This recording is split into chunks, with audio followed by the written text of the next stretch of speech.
Excellennial here with another story-based Excel tutorial, and today we're going to be talking about Helen the Crafty Gamer. Now Helen is waiting for many of her figurine painting supplies to come in. Now she's wondering when she should expect them to arrive. She was sent a document from her art supplier with a bunch of random numbers in a weird order, and the email said that they were supposed to be the expected delivery dates. Now Helen's trying to figure out how she's supposed to make sense of this.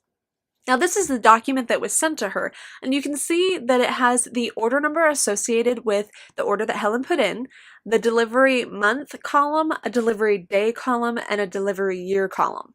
So after looking at this more, Helen sees that this is supposed to be the delivery date, but it's formatted in such a weird way that initially she didn't even process what it was supposed to be. So now she wants to figure out if there's a way that she could format into the traditional date format. The way that we can do this is by using a function called date function. So we'll actually add all of this into column E and convert everything from B, C, and D into a standard column formatted into a proper date. So we'll type in the equal symbol first, since formulas and functions always start with the equal symbol, and we'll type in DATE and select date, not date value in this case, but we're going to use just date.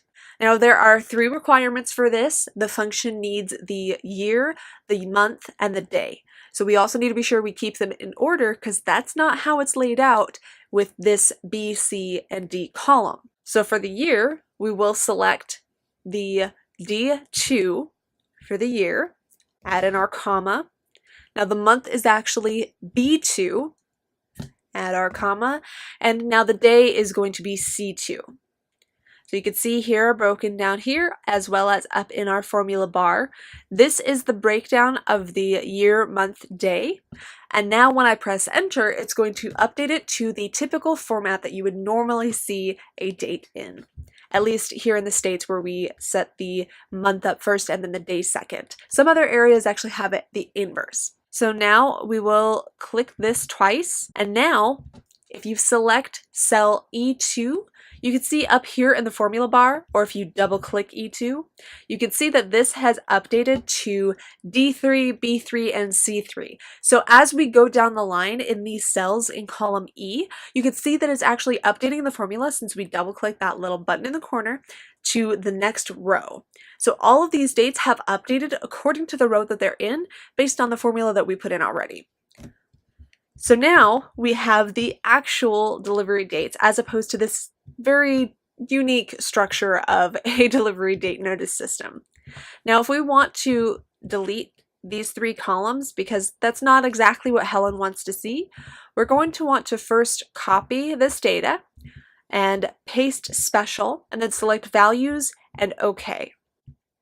Now you can see when you select this that the information up here in the formula bar is now just the actual date as opposed to the formula.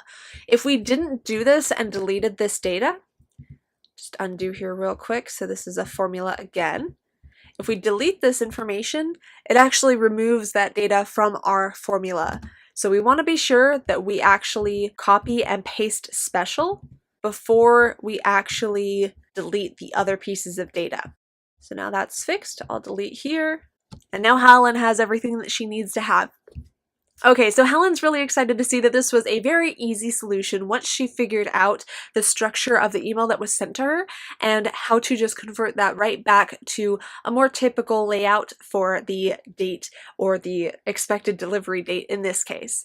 So if you have any questions about this process, please leave a comment in the section below. And until next time, have fun excelling.